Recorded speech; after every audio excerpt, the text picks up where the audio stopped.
What's up, everybody? Welcome back to Crossplay, the video game podcast over here at the Whatnauts. It is Saturday, June 12th, 2021. This is episode 75.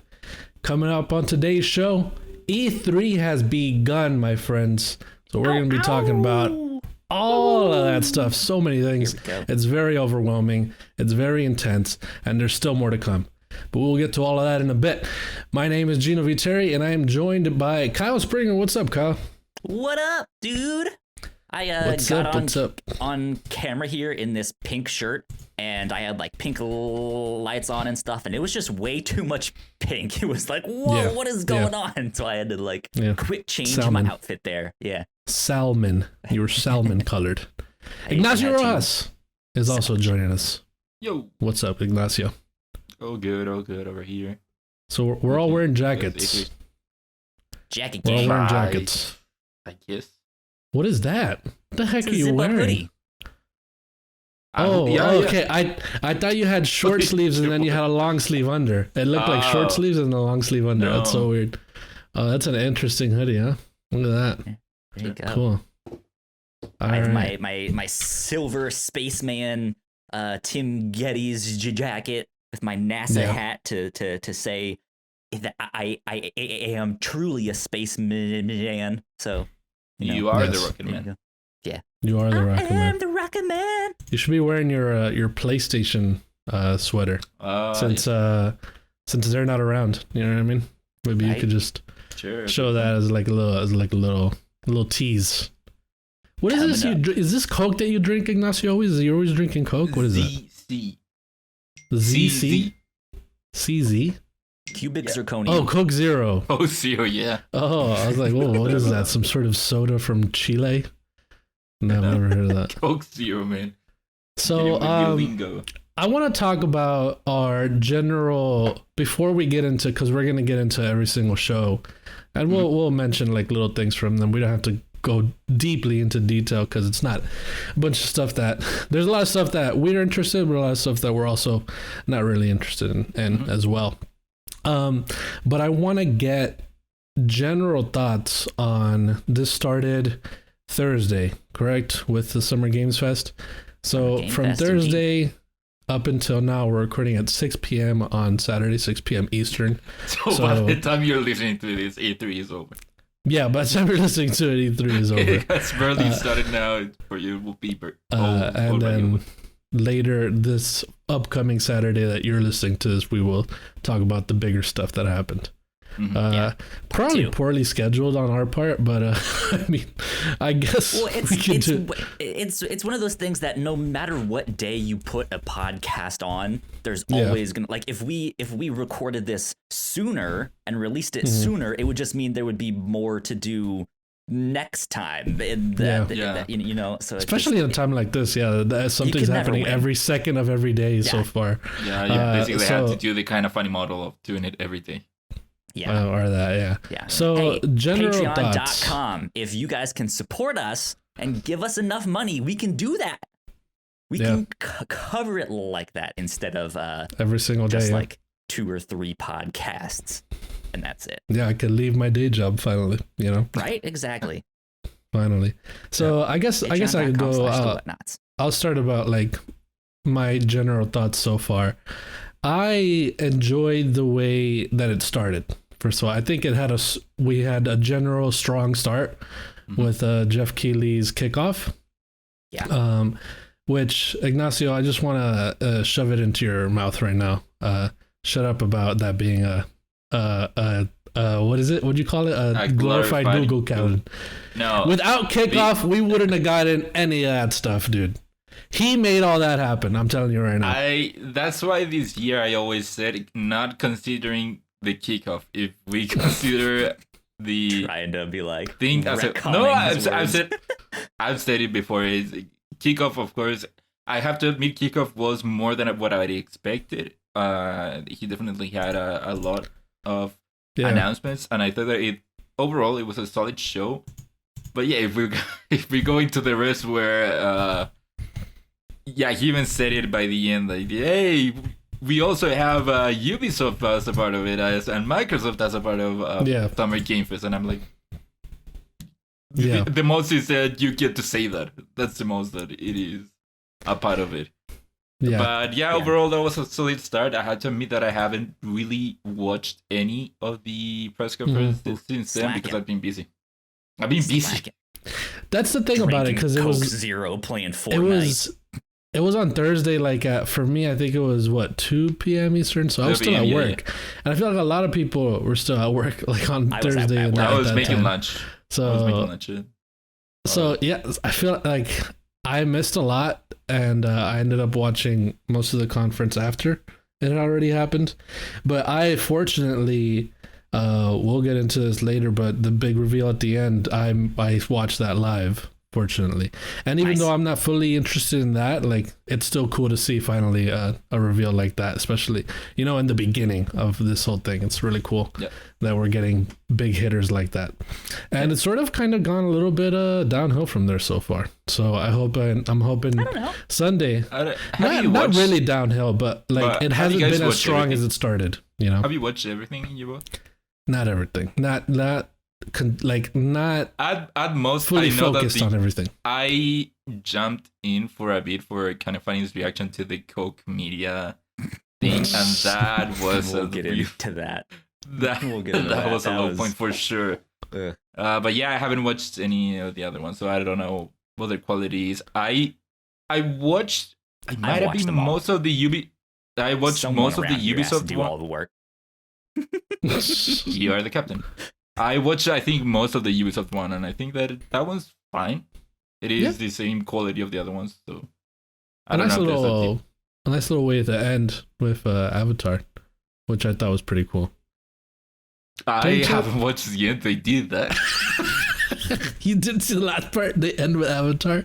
Wow, Ignacio, look at you, Kyle. So you said that you've seen all of them. So what do you think so far? What are your general thoughts so far? I thought the kickoff was wonderful. I think most people have kind of been saying the same thing. Holy shit, they did announce Avatar. Yeah. I didn't know that. With a date too, not a year. So the kickoff was a little bit front loaded and a little bit back loaded, but you kind of have to do it that way, to be honest, because you have to get people in the door at the start, make them watch, and then tease them that, hey, something at the end is still coming. And then, in the middle, maybe not as much exciting stuff, but I thought it was actually paced really, really well. Nothing was too long. I might not have been interested in all of this stuff, but at least it wasn't stuck on like one thing. It kept moving, and I felt that was really, really good. Jumping ahead to the like actual E3 stuff, I really like the set that they're working on. Super nice. I haven't watched that either. I enjoyed the pre-show. That felt great. There were no announcements and stuff. I don't like it when they do all these announcements in the pre-show. That seems dumb to me. Like, why would you announce things and say it's a pre-show? Like, that is then a part of the show. But it felt like a sports like pre-show where they were actually talking about the event, the schedule, what they're looking forward to. Like, it felt really neat, and I kind of like it. I like it a lot. So yeah, I'm excited to see what they do with the rest of it.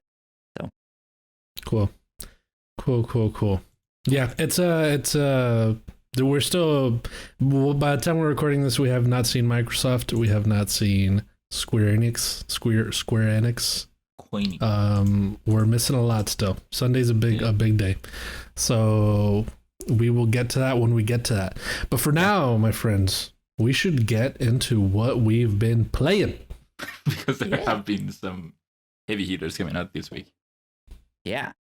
I can go first if you guys want. Go ahead. Cool.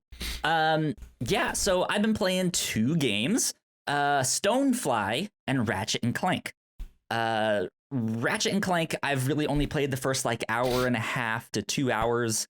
So I'm not super far in yet, but I'm hoping to get into more of that like tonight and tomorrow and stuff like that. It just also thinks that it's like right when E3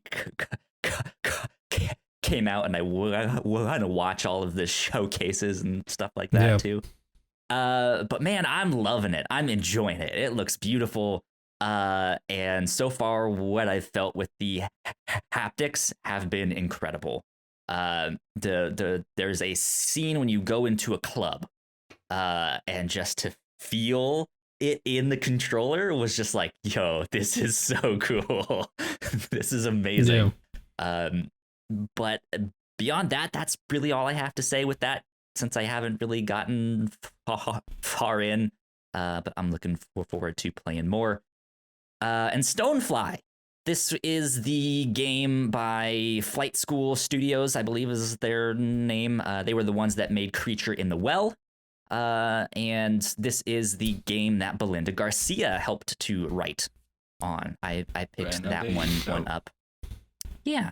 And I played, I want to say like 2/3 to maybe 3/4 of the game. I haven't beaten it yet, but it's pretty short. It's a really, really interesting one. I like it. It's just shy of it being really great. I would be interested to see if they do a sequel and what they improve on. You are this character that has this mech that basically looks like an insect. That's like they make all their mechs to look like insects, and the world they live in, I guess, is ginormous. I'm not sure if they're small or the world they live in is really big, but you're walking around on trees and leaves and branches and all that stuff. So you just look like this small insect. Do? Like they are small insects, no? I mean, like they're small in the real world, small, right? Yeah. But that's the thing. I don't know if those characters are small in that real world. Oh, there's or if there's they people. are like my size. Oh, okay, I see what you mean. All right. Yeah. But yeah, so the story follows this girl who is actually trying to get her father's prized mech back. She took it out to get something for him, came back home and forgot to lock it up at night, and it got stolen. And so now she has to go get it back. And in your journey, you meet a bunch of new people out in the, I don't want to say wastelands, but out there, right? And they help you like get new parts for your mech and stuff like that.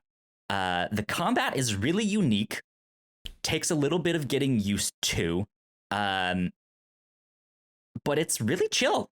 Like, it's not super difficult. There's a bunch of like lo-fi beats playing.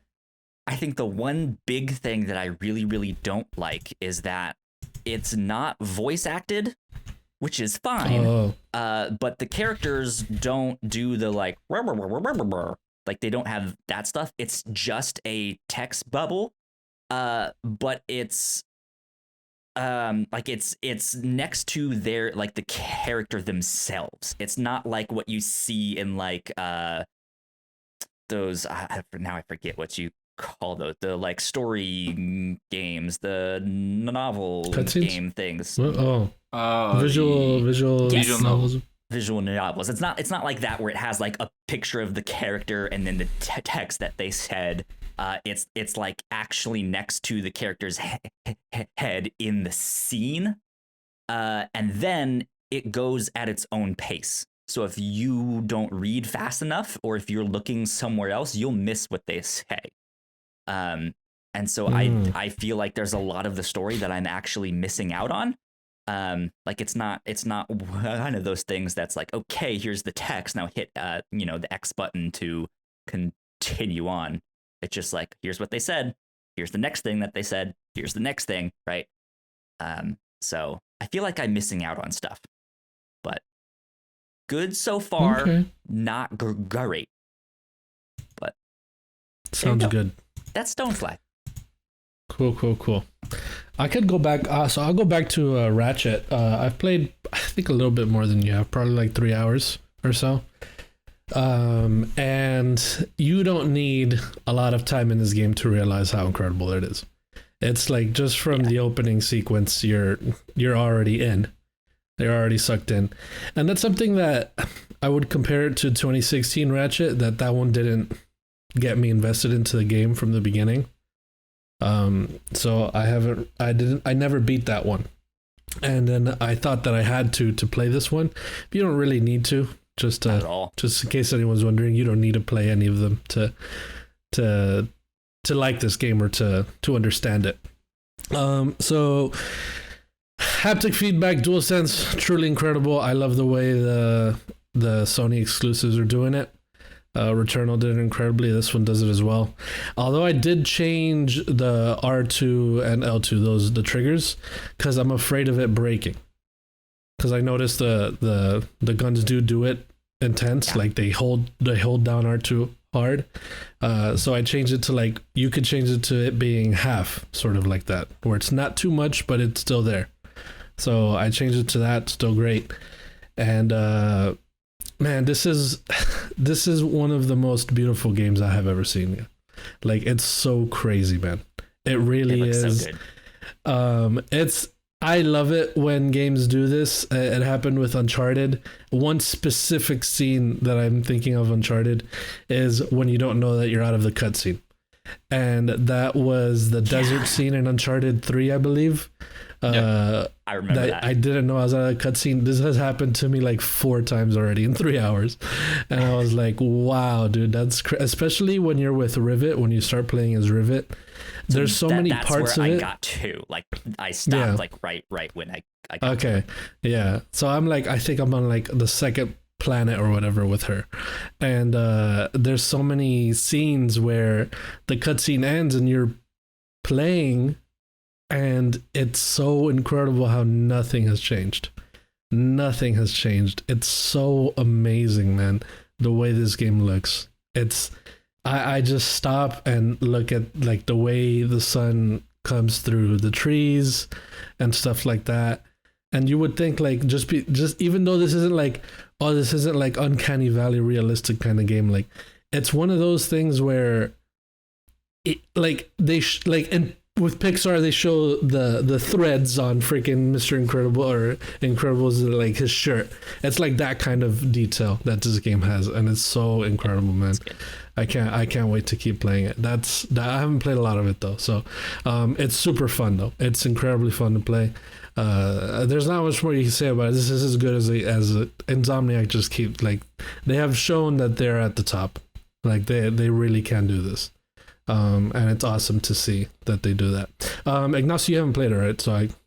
No, because a lot of things have come out of this. Okay, that's so. I could talk about is intermission, intergrade, interlude. No, intergrade is the PS5 version. Intermission is technically Yuffie's. Just the DLC, just the Yuffie's DLC, right?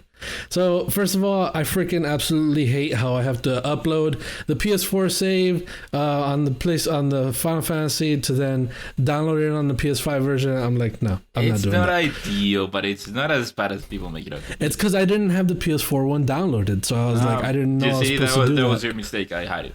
Yeah, so I had to. I'm not gonna do it. I will do it because I want to go back eventually to play it again in like 4K or 60. What is it? What's the patch? It's 60 frames per second now. 4K 60. Yeah. Okay, awesome. So I played about an hour and a half of Yuffie's DLC. I have a physical attraction to every single character that pops up on the screen. It's so incredible. See your Twitter. I'm So, and that's it. That's the other thing. I was wondering, I really hope, because they do this kind of shit. These people are underage and they make you like them. So I really hope Yuffie's not like freaking 14 years old and I'm Yuffie's underage. Gino, are you confessing to something here? Is she underage? How the fuck old is Yuffie, dude? How old is she? I don't know how old she is, but that's part of her thing. She is a kid. Yuffie is underage. Yuffie, she's 16 years old at the beginning of Kingdom Hearts. I don't know where in Kingdom Hearts she's I don't know where in that history. Don't worry about Kingdom Hearts. She appears in the first one. Yeah. Okay, apparently she's 16 in Final Fantasy 16 and Final Fantasy 7. So I'm not attracted to Yuffie, so don't worry about that. She's a cute little girl. I am attracted though to this other girl. I forgot her name. Neo. Her name is Neo. Now she is a new character entirely to this game. Yeah. Mm-hmm. Which I think is awesome that they do something like that. They're changing pretty much the narrative of Final Fantasy VII with these games, and I don't know necessarily they're changing it, but they're for sure adding more stuff to it. Yeah, I think they're modernizing it or whatever. They're fleshing it out. They're trying to Fleshing it out, yeah.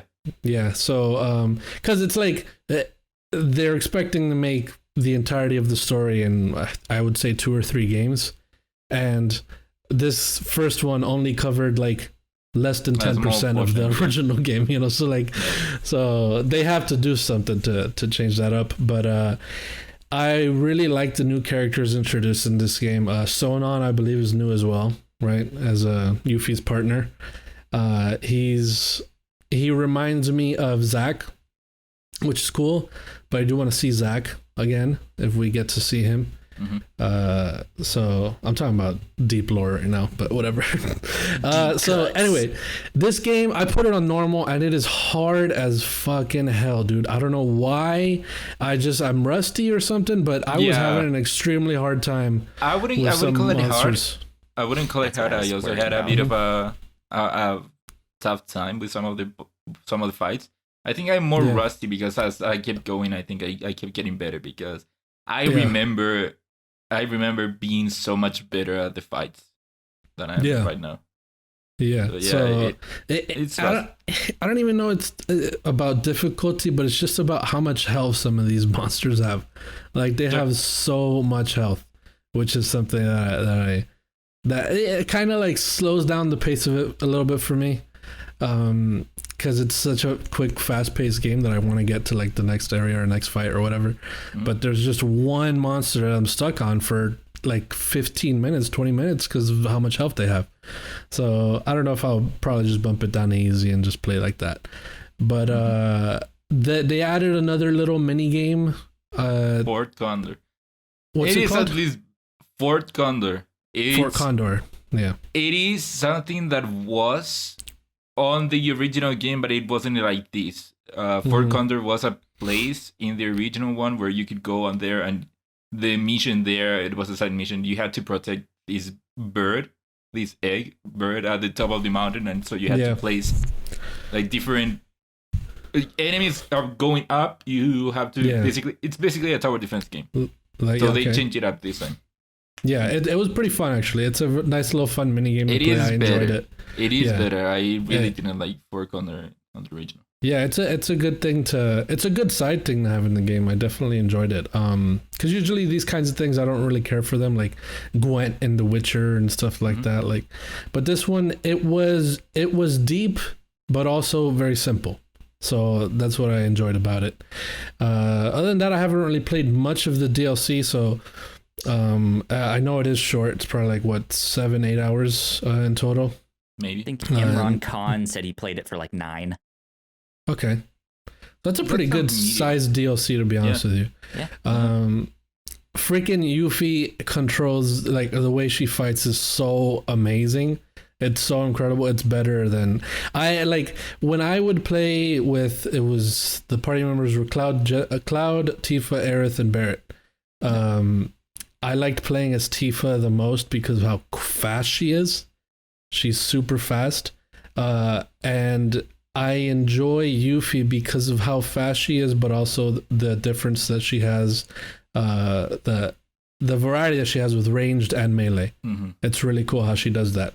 Yeah, I like how she can go between melee and ranged attacks fast. Yeah, it's super cool.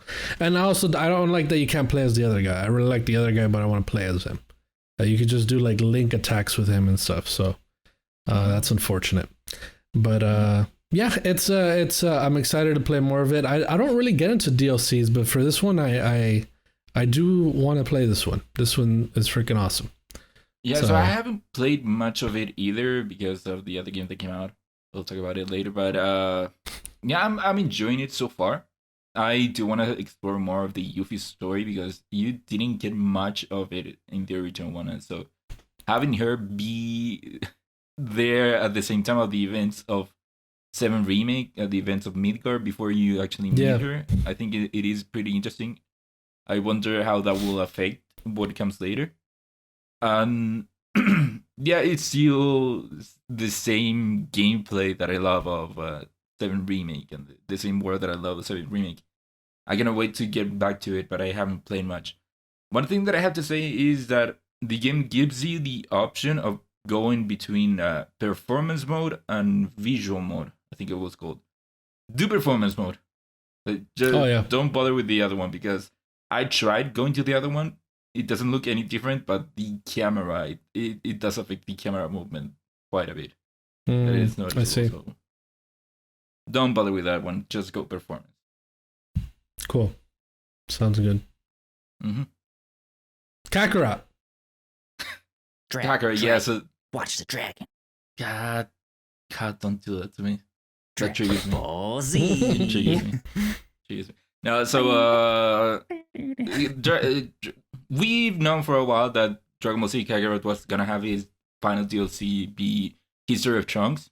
We knew that for a while. We didn't have a release date, and then come Thursday, I had played already a bit of intermission. I was planning on being in that one before going to Ratchet and Clank, and then they announced that Kakarot. I don't remember the exact name of the DLC, but they announced. No, it isn't Trunks. It is Trunks. Warrior of Woe, something like that. Oh, really? Oh, I thought it was just Kakarot Trunks. No.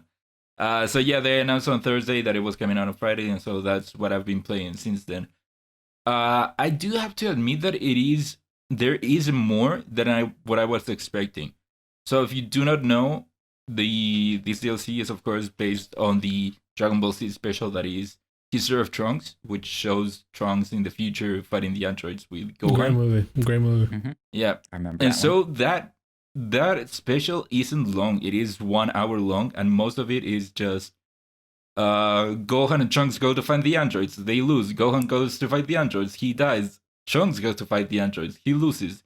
Let's go back to the best. And then it's over. And so I was wondering how they were going to stretch it into a game. And so I'm surprised that what is there of History of Trunks, I love how they expanded it. They added more scenes with Trunks and Gohan that goes deeper into their relationship, which I loved. The way that they recreated the fights, I loved it. It was pretty cool. Even if you were always fighting 17 and 18, always, both of them.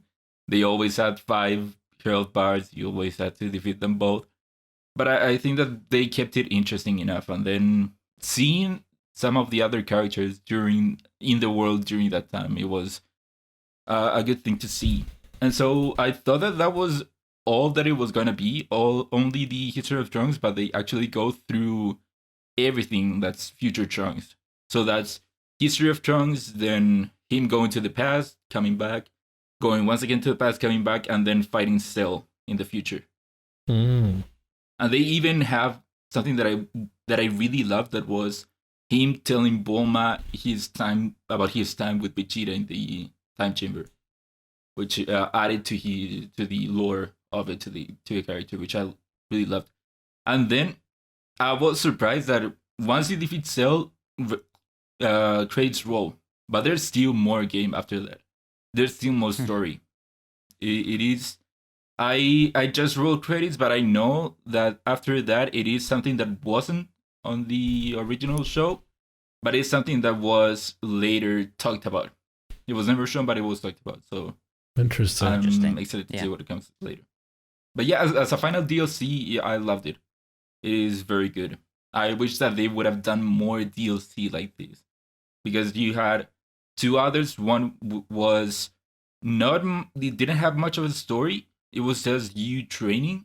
And then the other one was about the Freezer movie, his resurrection, which had more story in it. But I loved what they did with the History of Trunks. I wish that they would have done more with it. Like, give me more Super or even GT or the movies, which would have been great. But yeah, this one is the last DLC. So we'll have to wait and see what they do next for Dragon Ball.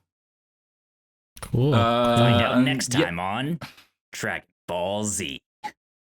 I hate That's how it's done. What's that? Well, how do they do it in How do they do it in Japanese? Ignacio, go do it. It is a narrator talking about what has just happened. Do it. I mean, there is one thing that he does. Do It's it a in Japanese, come narrator. on. It's a narrator. So desu ka? Dragon Ball. I don't know. No, for example, the one that I do remember is when Vegeta and Goku fuse and they become Vegeta. It ends with the narrator saying, "Finally, the greatest fight in history is about to begin." Vegito. You like Vegito or Gogeta? Which one you like? Which one you prefer? I think Vegeta. We've got more with him. I think I like Vegeta Anyways, too. other than that, I played Fortnite. The new season of it has come out, and yes. As we talked about it last week, the theme is of course aliens, and I think that they did abducted yet? You do not get abducted. So lame. Where do we start here? One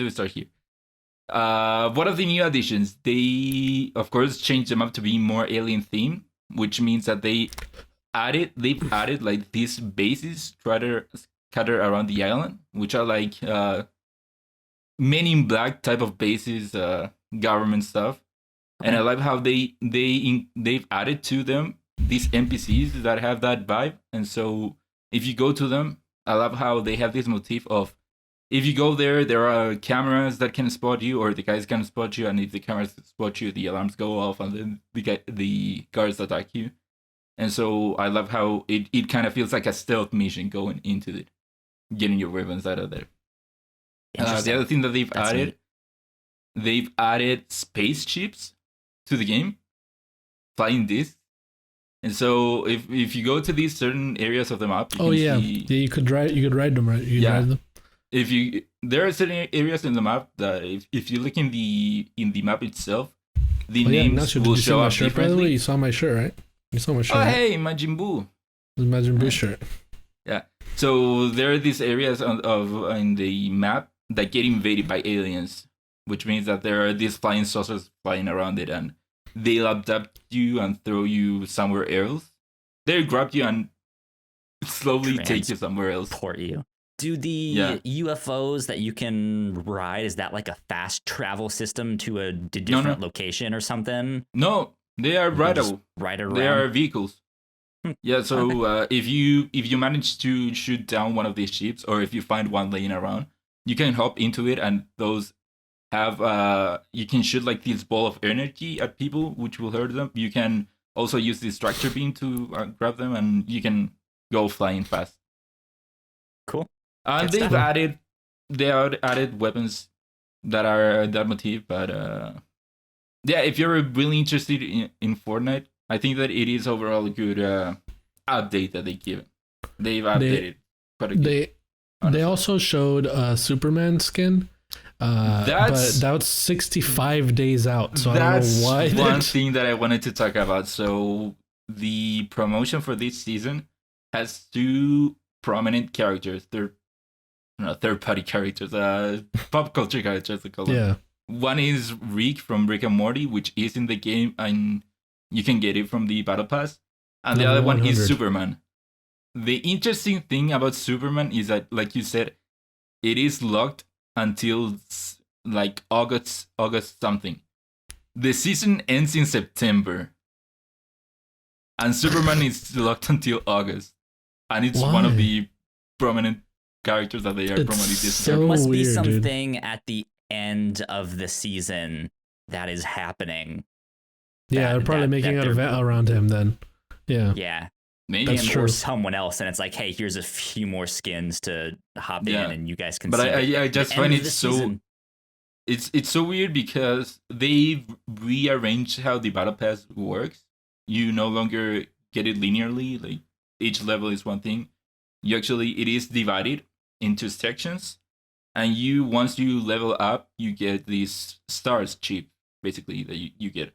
You get 5 for each level, and so you get a page of like 5 things, and each one has their own star price, and you can buy them. And if you buy a certain amount of items, which doesn't have to be every item, you then can go to the next page and start buying things from that page, and then go on and on and on, which is pretty cool. But yeah, there's one section that is the battle pass. There's one section now that is customize your alien.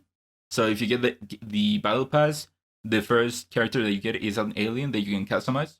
So you can get items in the world. This one item in the world that is like a currency for customization. Each part costs a certain amount of these things that you unlock. And then there's another section that is Superman. And that one is locked for 60 days. So weird. I find it so weird that they have it so prominently in the game. And he's going to be locked until August, a month before the season ends. Very strange. They're probably doing they have some plans. Hopefully. But yeah, that's pretty much everything that I can talk about Fortnite. I mean, I can talk about more about it, but no. I think that's enough. Let's move on. With that, we will take a quick break for some housekeeping, and we will be right back. We put a lot of hard work into the shows that we make, and yes, we make multiple different shows here at the Whatnauts, and we'd love it if you would check them all out. You can find out more information on our websites at thewhatnauts.com, as well as your favorite podcasting platform of choice.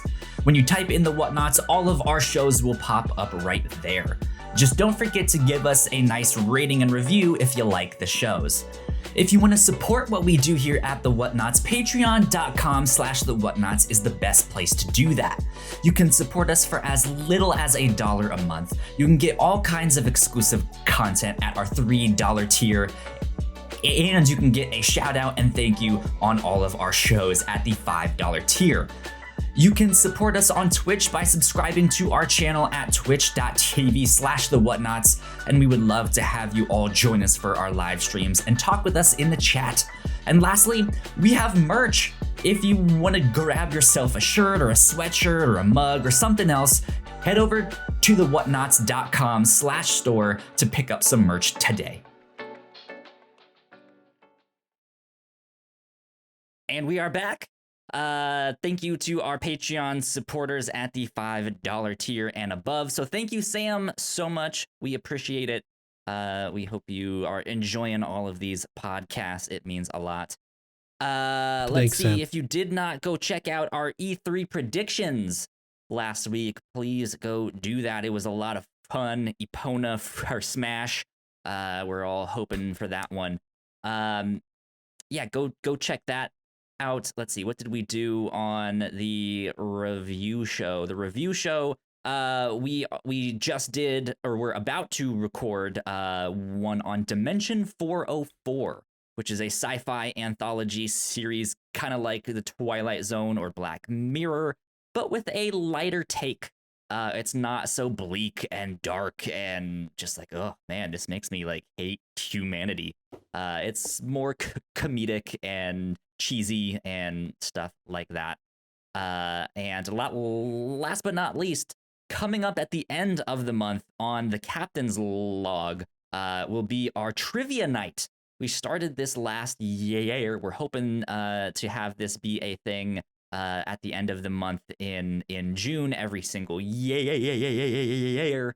So hopefully Gino and Alan will join us as well, because Ignacio joined us last year and that was a lot of fun. And we're just gonna play some trivia. So should be fun. Sounds good, dude. But that's it. And with that, let me play the jingle for the news section.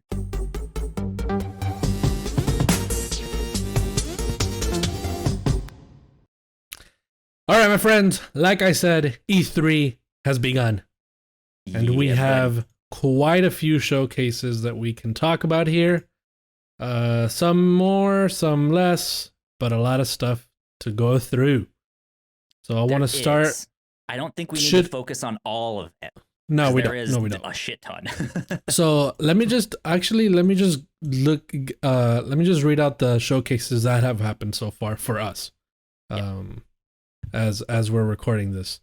So there's one missing here. I'll say it. So we got the Summer Games Fest kickoff, and part of that as well also was Tribeca Games Spotlight.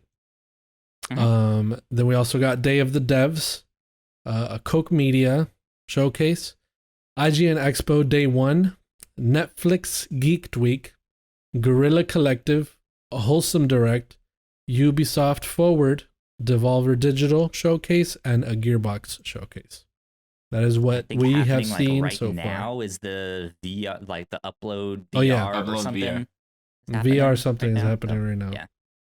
So I guess the biggest one was the kickoff, right? Yeah. I would say. I would say so. Yeah. Okay. So let me just so I guess we could what I'll do is I'll go through every bullet point here and we could just thumbs up, thumbs down, and then talk about what we want to talk about. Do you guys think we should do that? Or thumbs up, no thumbs up? Can you like go through what do you think? Bullet points real fast and then just like we each pick one or two things to pull out as our favorite? Okay, we can do that. Let's do that. Something like that seems good. All right. Yeah, because there's like 30 bullet points. Yeah. All right. There's a lot. Okay, let me go through this. Let's do this. All right, we started with, I'm just going to go through them. All right, Tiny Tina's Wonderlands announced for early 2022, fantasy like Borderlands. Metal Slug Tactics. Death Stranding Director's Cut for PS5. Jurassic World Evolution 2 announced by Jeff Goldblum. Popular South Korean MMO Lost Ark coming to the West this fall by Amazon Games. Sable release date announced September 23. Among Us roadmap, new modes like hide and seek and new stuff. Salt and Sacrifice announced for 2022. 2 Point Campus announced for 2022. Escape from Tarkov new additions like a new map. Stranger Things collaboration and Smite. Anacrusis Left 4 Dead style shooter announced from new studio Stray Bombay. Coke Media announces new publishing partner Prime Matter and also announces that Painkiller is returning. Shark Mob announces Vampire the Masquerade Blood Hunt, a vampire battle royale. We got a new Tales of Arise trailer. Fast and Furious vehicles are coming to Rocket League. That game company's Sky is launching on Switch on June 29th, and Le Petit Prince season begins July 6th. Overwatch 2 showed updated Baptiste and Sombra character models. Planet of Lana revealed and confirmed for 2022. Monster Hunter Stories 2 story trailer dropped. Endless Dungeon gameplay trailer revealed. Nier Automata's 2B costume coming to Fall Guys. A new studio announced. Deviation Games from former Call of Duty devs is also partnering with Sony. And then Tribes of Midgard release date July 27th. Evil Dead gameplay showcase. Back 4 Blood new gameplay trailer. And the final thing was an Elden Ring release date with a new trailer. Hell yeah. So, for me, Lost Ark looks freaking awesome. You know me, I love my freaking MMOs. Yeah. And this is a Diablo style ARPG, full MMO. Looks freaking incredible. Amazon Games. Who knew they were by still making Amazon something? Games. Yeah, New World's coming out by them. I don't know how that works. It is a South Korean MMO, but what does Amazon have to do? They're probably the ones publishing it. Yeah. Or something. Publishing it, translating it, all that stuff. For here. And there's I forget when there's an alpha coming, or not yet. No, they haven't announced that yet, but that's coming in the fall. So I'm very excited for that. What else did I see here that was great? Planet of Lana, if I remember correctly, that one looks pretty cool. So I saw some people talking about that one. I feel like at that part I kind of tuned out a little bit, and it didn't catch my eye. What is that one again? Let me see here exactly so I can tell you exactly. Planet of Lana. While I look at that, what else were you guys excited for? I don't know if excited is the right word, but Metal Slug Tactics look interesting. I've I always will been second that.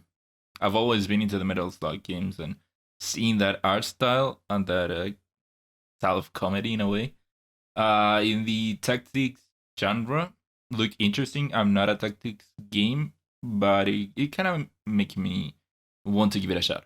Cool. Ignacio, we're like the exact opposite there. I've never been a fan of Metal Slug. Oh, wow. I know them from like arcades and stuff. But I am a tactics game fan, and this trailer had some like Cowboy Bebop vibes with the music going on there, and I was just like, ooh, this looks kind of cool. So that definitely caught my Metal Slug has a attention. very cool style. So, Planet of Lana, Kyle, it's like a 2D side scroller. But the thing that stands out about this one is that it's hand drawn, which is a really cool art style. So yeah, it looks interesting. Yo, there you go. Tribes of Midgard looks cool. I think so. That comes out July 27th. I've seen that game in the PlayStation Store since PS5 came out, without any release date. I always saw it in the PlayStation Store as upcoming. So cool to see that. I don't think I know what that game is.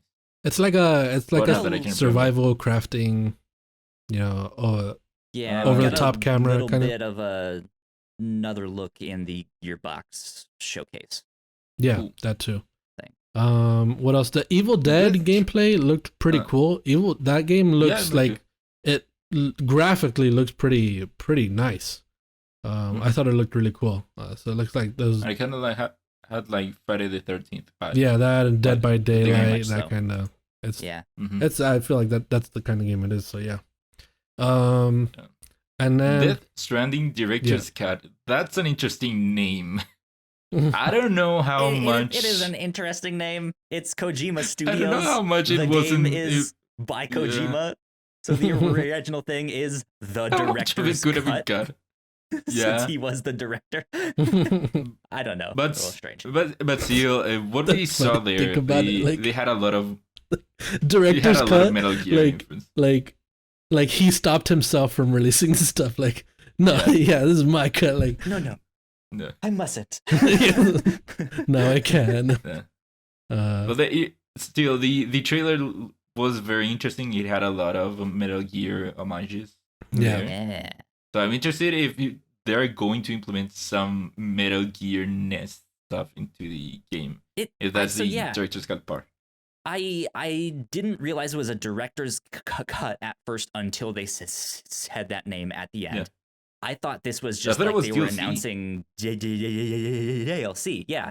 But it did say at the start captured on a PS5. So I was like, oh, this must be the announcement for the next gen version and DLC, because he went into a bunker, which you never get to do in that game. That's basically what it is, though. Outside. Yeah, he's just calling it a director's cut, though.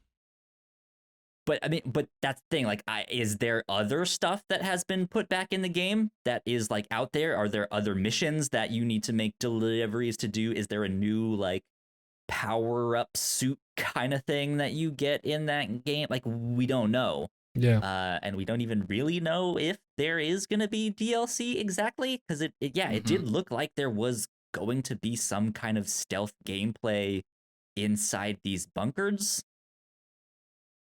But it like they have that metaphor of like, oh, he finds a cardboard box, he empties the box, and it's like, oh, this is just Metal Gear Solid. That's what they do. Yeah, but he gets in the box, and then he's like, nah, that doesn't work. And so like it is this metaphor of him like not trying to put himself in this box of not always having to do Metal Gear Solid stuff. So I don't know what that means. Did we get a release date for this? Yeah. I don't think so, right? Not yet. He just announced it. But yeah, also Kojima had a whole thing there where he talked to Jeff. He mentioned 9/11 one too many times. 9/11? Strange. Yeah. Yeah. Oh, you didn't watch it. Yeah, I didn't see it. So he was like, he brought it up like 2 or 3 times. He was like, yeah, I'm starting to rethink my creative process, because what I typically like to do is make a prediction for the future in my stuff. And usually those predictions will be, 10, 20 years out. The one that I made happened the year after it came out, and like that was a little bit scary. Like, and he's like, so I'm like, creatives are having to like rethink the way they do things. It's a little bit like 9/11, and then like he didn't elaborate on that, and then he ended up mentioning it. It's a lot like 9/11, and it was just like, what do you mean by that exactly? Yeah. It was weird. Interesting. That's funny. Yeah. There's the other big news here was the news of the new studio. That's what I wanted to talk to you Deviation about. Game. Deviation Game, which is made up of former Call of Duty devs. What's interesting about it is that this is the third studio now that has been announced to be, hey, it's a new studio and we're partnering with Sony. It's this one, it's the Haven and Firewalk. Yeah. Yeah, that's right. Also with big names. So pretty interesting that this seems to be Sony's strategy now. Like compared to Microsoft, which straight up bought Bethesda, Sony's strategy seems to be now to be in there at the beginning of it. I mean, even with Kojima Studios, he was there at the beginning. Mm-hmm.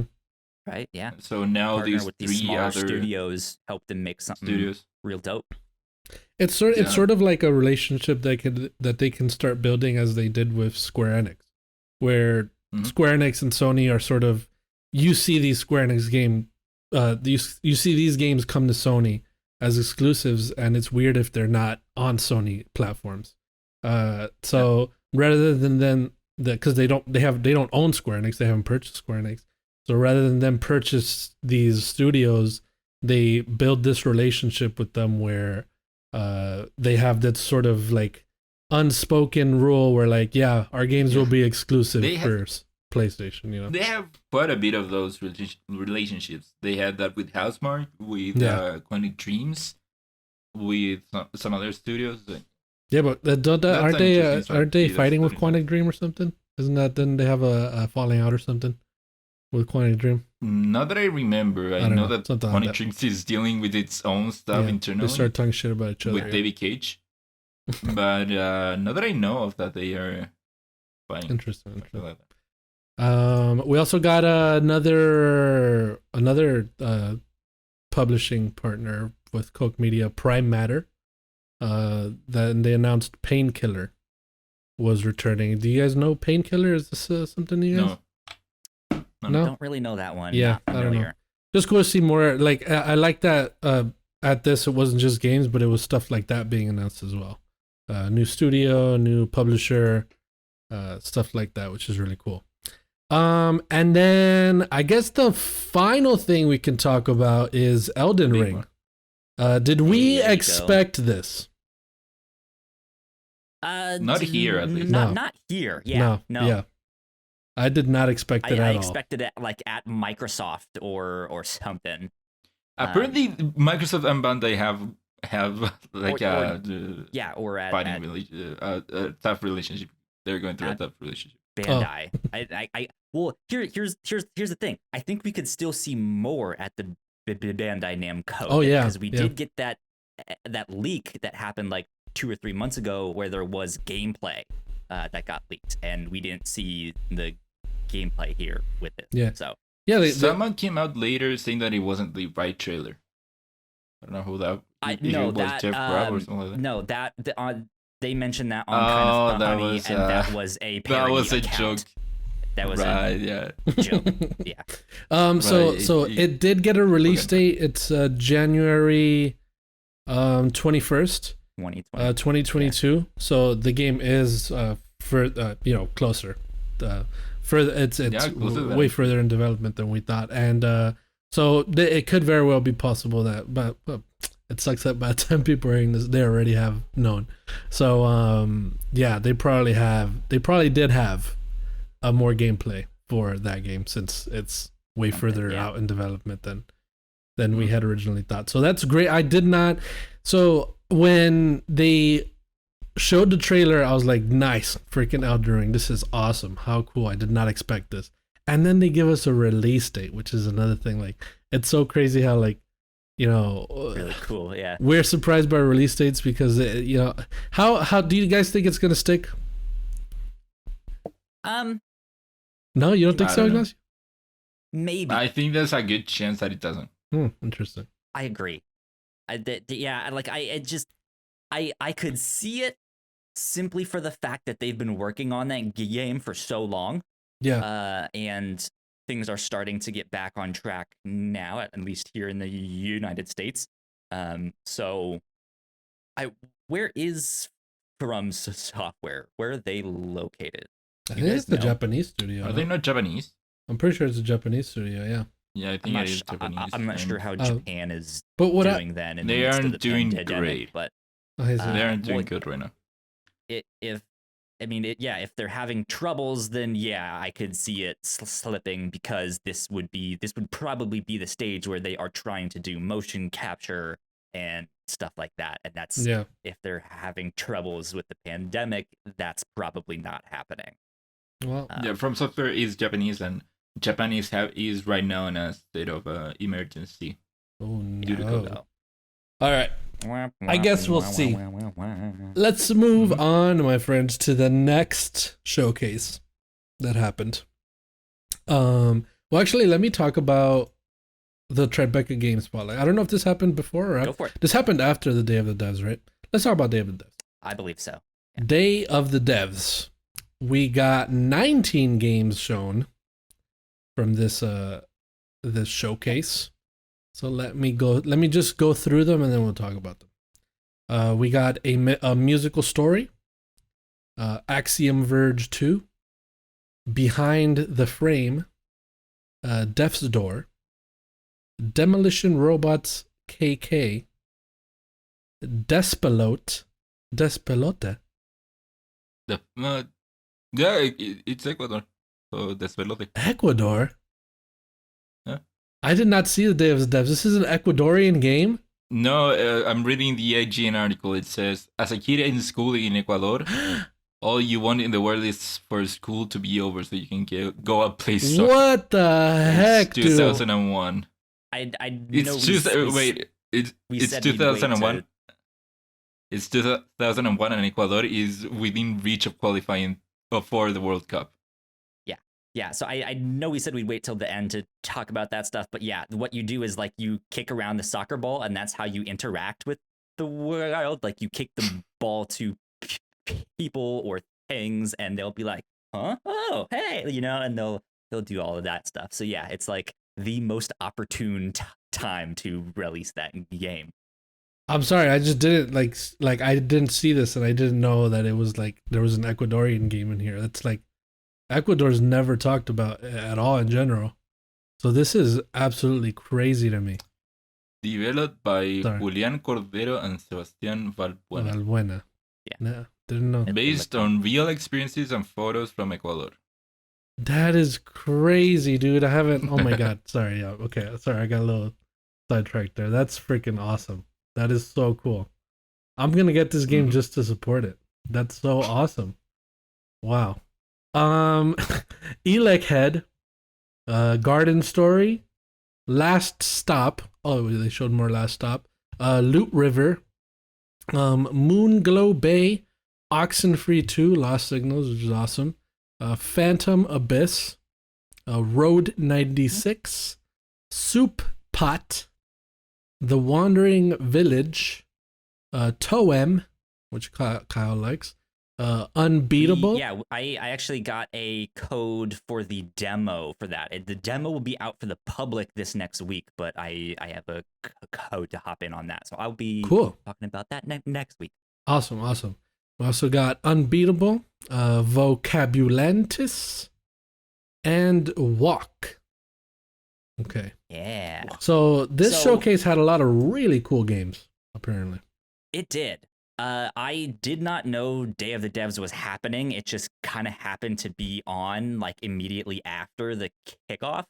And so I started to I missed the first half or so. And then like went back to go check it out and stuff. And yeah, there's a lot of good stuff. I know people are excited for Axiom Verge 2. They mentioned that you don't have to do the boss fights. You can just like walk past them or something. Interesting. That. I'm not sure. Yeah. Mm-hmm. So that looked neat. Another one I want to shout out at the end here is Walk, a game that I will absolutely not play because it looks horrifying. It looks so scary. Oh yeah. But man, it has such a cool aesthetic. It looks like they took like CCTV camera footage of around Japan and like used that as the so cool, like the like still camera stuff, but they put these like I don't want to use the word filters, but these effects on it to make it look like instead of just like a low res CCTV, it looks like it is this like VHS thing. It looks horrifying, but it looks so cool. I'm looking it up. Yeah, I didn't watch Day of the Devs because these games typically aren't my thing. But the only one that I can talk about is Axiom Verge 2. I'm a huge fan of Axiom Verge 1. And so I saw a bit of the gameplay for this one and it looked different, like kind of like an upgrade in sort of a way. Like the game looks better or more detailed at least. We are getting a new protagonist, it looks like, with a different set of weapons. So Axiom Verge 1 was a lot of about you having guns, different type of guns that you pick up throughout the world. For this character, she seems to be more of a hand-to-hand person, or not hand-to-hand, but they show her with a pickaxe, and that's how you fight people. Okay. So up close, you can throw the pickaxe also, but it is mainly up close. So it is a different type of gameplay. They also showcase the ability to hack your enemies, so you can hack people and make them fight for you, or I think maybe destroy them like that. I'm not sure. But yeah, also the developer, which is one guy, said that you can skip the bosses, which I'm curious to see how they keep that interesting.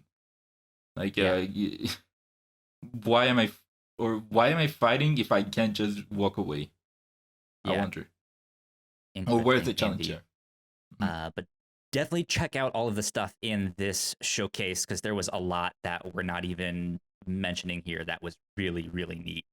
So yeah, go check that stuff out. Yeah. This all looks freaking incredible. A lot of them do. Oxenfree 2, definitely shout out to them. Time for Kenna. Last stop, time for Kenna, dude. Time for Kenna. Oh, right, that happened. Time for pronounced Kana. Pronounced Kana now. Excuse me. Kana. Not Kina. Kana. Kana. I'll let you know that if you hadn't put in our Discord that happened, I wouldn't have known that it happened. Yeah, we got gameplay for Kana. Yeah, it was. Gino, what did you think of this? I am super excited for this game, man. So they talked more about it. It wasn't like a gameplay trailer per se, but they showed little gameplay tidbits of different mechanics that you're gonna be like the little I think they're called rot, the little things that help you. Mm-hmm. So you treat them like little Pikmin, sort of that sort of style of game. But this game just looks freaking so beautiful, man. It has that same thing as Ratchet. It has that Pixar movie vibe, and it's cool because the way they talked about it was what they said. It was they're brothers, I believe, the two of them. What is it? Ember Lab Studio. What they said is this is basically like a 45-minute movie. Is what they're like. It's with the cutscenes and all that stuff. Like there's 45 minutes worth of like cutscenes and scenes like that where like interesting. This can be seen as like a movie. It's pretty much what they're doing there. That it's the quality of an animated movie with the cutscenes. That'll be up on YouTube day Yeah. one. So it looks so fun. I love the vibe of it. This is a world that I will just definitely be totally ingrained in. Great. It looks so beautiful, that world. I love that the voice actress that they got was the daughter of the composer of the music for the game.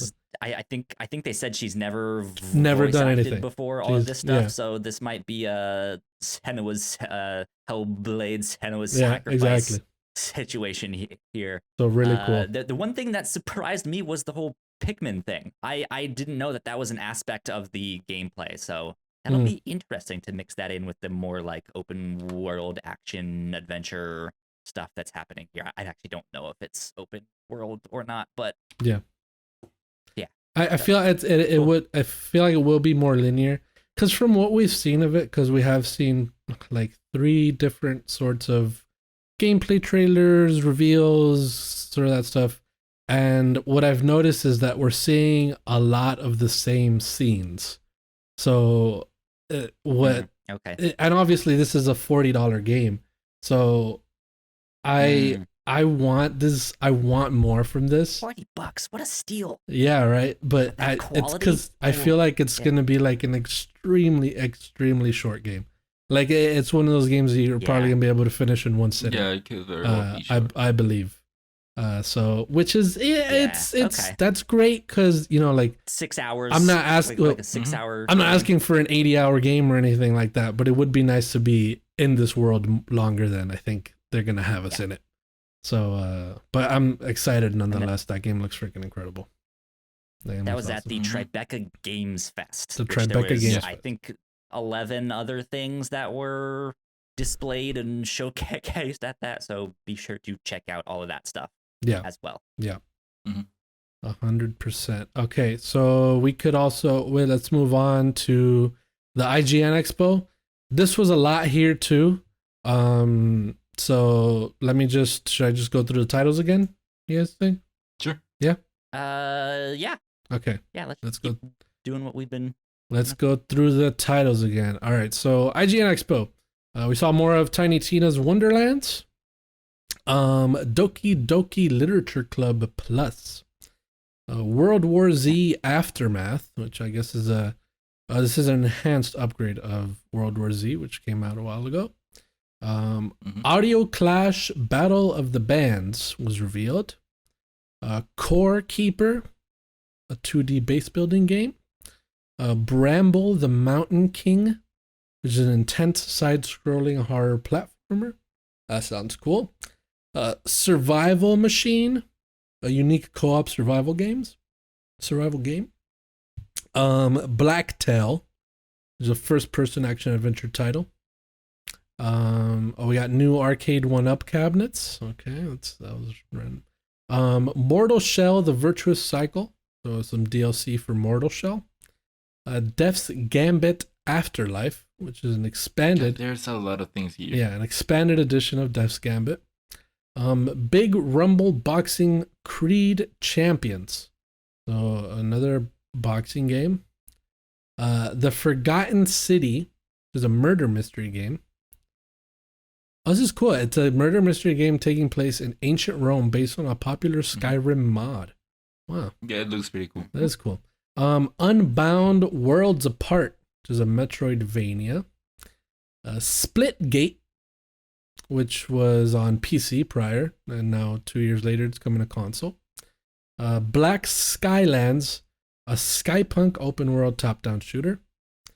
We also got Skatebird, which is a miniature-sized skateboarding game with birds. They spoke more about the Smite and Stranger Things crossover. We also got Ollie Ollie World, a new trailer for that. Sherlock Holmes Chapter 1. 2 Point Campus, another trailer for that. An exclusive gameplay trailer of Sifu, which I have to check out. I haven't seen that.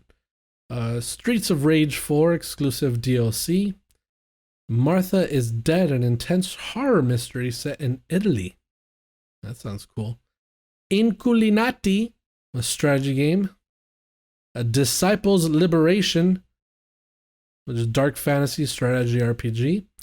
Unpacking, a puzzle game. Broken Pieces, a psychological thriller. Wild West Dynasty, which is management and life sim.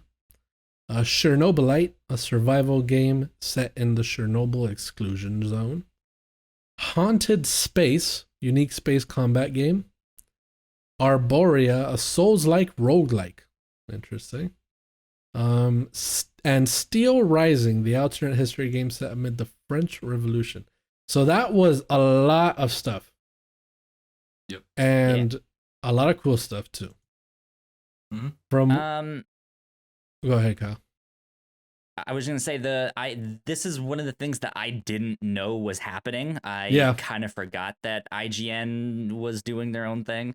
I ended up catching bits and pieces of this because this was happening the same time as the Koch Media, or I think they had a video that it's actually Koch Media Interesting. or something like that.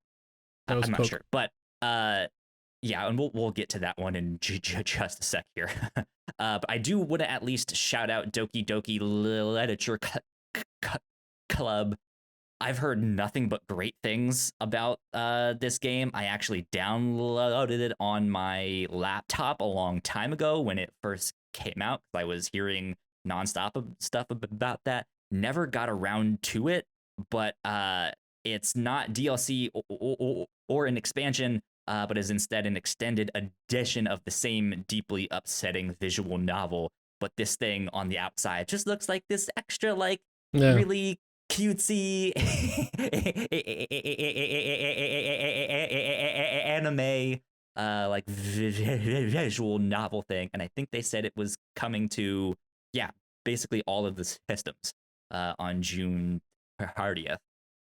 So I would be interested in playing that on my Switch. So cool. I want to shout out, I just looked at, I didn't know the IGN thing was happening either, so I'm looking at these while I was saying them. Bramble the Mountain King gives me Little Nightmares vibes, and it looks freaking awesome. It's that side-scroller horror game, and the last little clip of the trailer, you're jumping on these little lily pads, and out splashing out of the river comes freaking the Grudge, dude. It's so cool looking. That's so crazy. Yeah, that is so awesome the way that looks. So I want to shout that out. Did they show Oxenfree 2 here? No. What about you, Ignacio? Do you see anything that sticks out for you? I watched a little bit of it. The only one that I want to shout out is Survival Machine, which the whole game is about. It is a third-person game with a world run over by zombies. But so you are in this giant vehicle, which works kind of like your base, which is always moving. And so that's your base. The vehicle whole station is always moving, so you have to get out of it, go chop wood if you want to build stuff. But all the time during that, zombies are there. So I found the mechanic of this base always moving pretty cool. Cool. Sifu again looks still incredible. Sifu always looks great. Yeah. Of course. This other game I want to... Martha is Dead. Why say the name? For some reason, I don't know why, I feel like I'm getting into these horror games, you know what I mean? I'm starting to like the vibe of them. And let me see this Martha. Scaredy pants off. Yeah, this Martha is Dead game looks pretty freaking intense. But it's first person, so probably a no for me. But yeah. Yes, and also the game that you mentioned before that was used to be a mod for Skyrim. I also think that it looks pretty cool. Cool.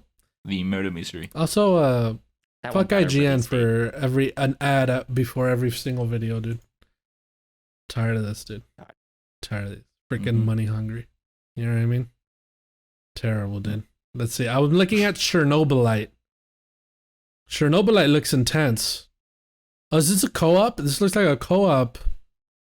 It's like a co-op sort of, you're in Chernobyl. Chernobyl continues to be interesting to us. I don't know why. But still, I'll fuck with it. I'll fuck with Chernobyl. You know what I mean? So we don't have the Coke Media stuff on our list of things, but this was happening at the same time. That's what I want to mention next, because ooh boy, that was a terrible showcase. Yeah, I didn't want to mention it because it was bad. So, what do you have to say about it, Kyle? I mean, that's pretty much it. I was watching Kind of Funny react, and it like they were interviewing a developer for like 20 minutes, and it was just like, what is going on? And so that's why they switched to the IGN stuff. But they also announced like the day before the showcase that none of the stuff that people were like hoping to see at the showcase wasn't gonna be there. Like no time splitters, no this, no that.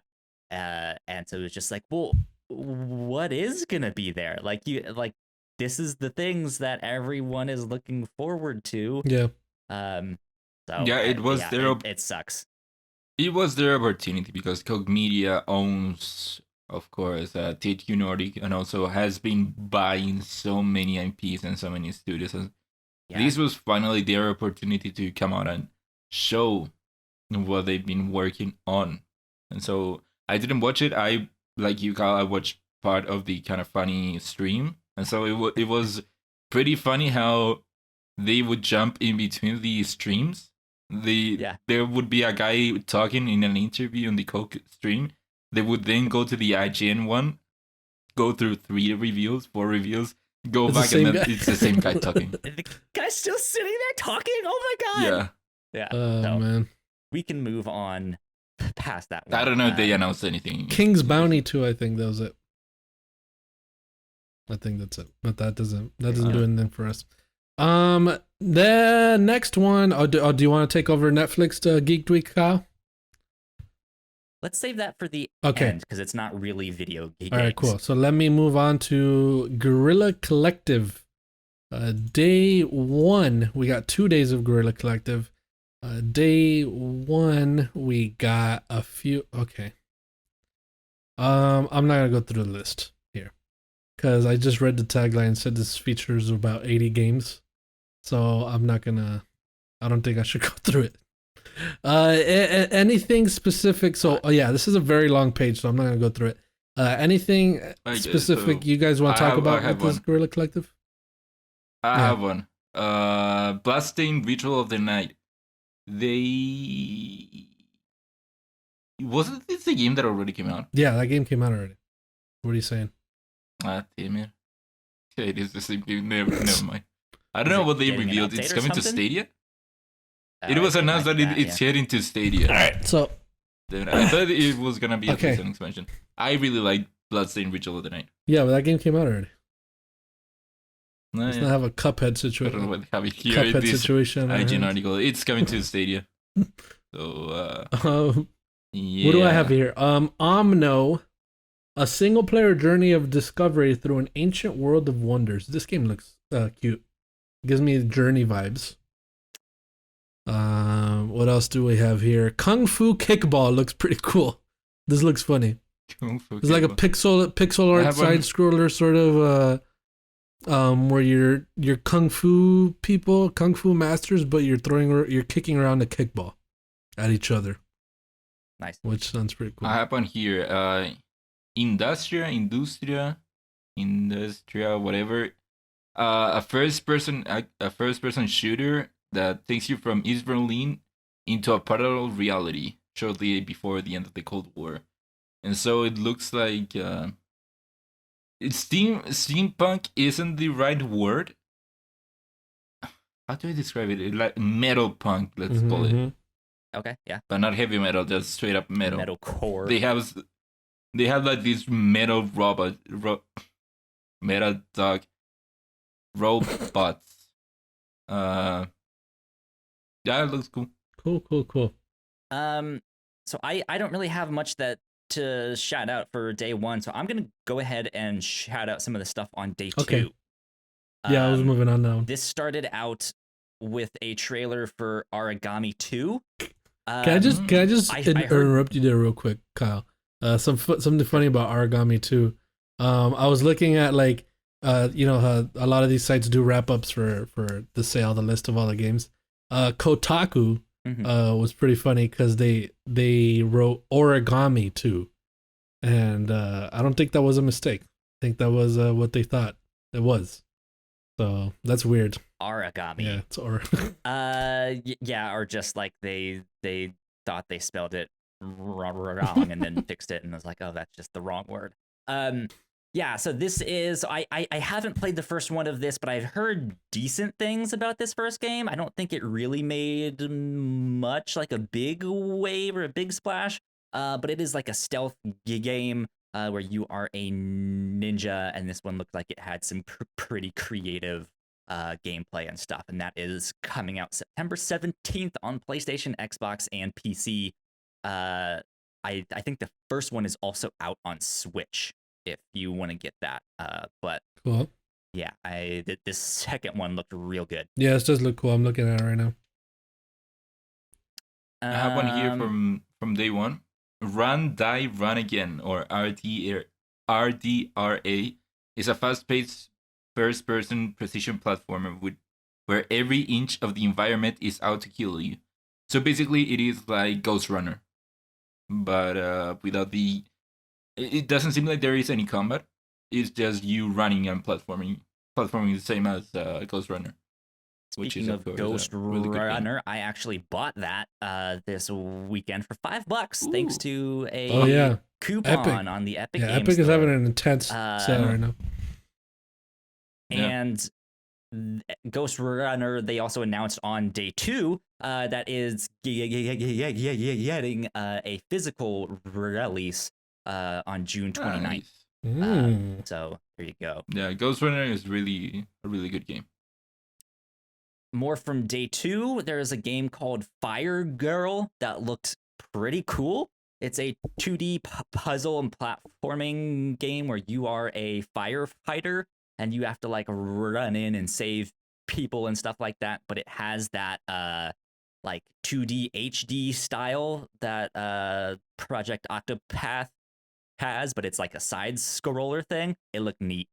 Go check that one out. And then, oh god, this one was terrifying. Which one? Happy's Humble Burger Farm. This is a fast food simulator where you are making burgers. You gotta flip them. You have to maintain the shake machine. You gotta get drinks and all that stuff. But you better keep your customers happy, because if you don't, it turns into like a Five Nights at Freddy's. Oh, that's crazy. While you are trying to do it. That sounds cool. Yeah. Yeah. So that was a lot. I was like, what am I watching? This looks crazy. What was that one called you said again? So there you go. Let me go back up to it here. Happy's Humble Burger Farm. Happy's Humble Burger Farm. Okay. Terrifying. Loot River looked really, really neat. That had a cool art style. That was also in the Day of the Devs showcase. What else was there? Oh, I have one here. Severed Steel. Severed Steel is a single-player FPS that looks to combine the movement of Mirror's Edge, the slow-mo action of Max Payne, and the look of some kind of electro nightmare. That sounds cool. It's another game that looks like Ghost Runner, but this one, unlike the other one that I talked about, it is more action heavy. It is, you can kill people and turn the world slow-mo, grab their guns as you kill them in the air. There was a scene, I believe it was that one, where they like destroyed the wall and like went through the wall to like circle around behind people and stuff. Like they melted it. Like they melted the wall. It's not like they shot like a destructible door, you know? They like melted the map. Oh, I have a really cool one here. Yeah, it looks pretty cool. Batora Lost Haven. It looks like Hades, but it's not roguelike.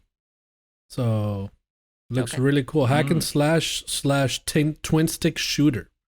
In the frame of a story driven action RPG. That one looks pretty freaking cool. I like the Serial Cleaners is one to check out. This is a isometric stealth action game told in flashback by 4 professional cleaners. So like after they like the mob like murdered some people, you have to like go in and clean it all up, but the cops are coming and all of that stuff, so you have to like stealth your way around and hide things and clean up the blood and not get caught and stuff like that. So cool stuff.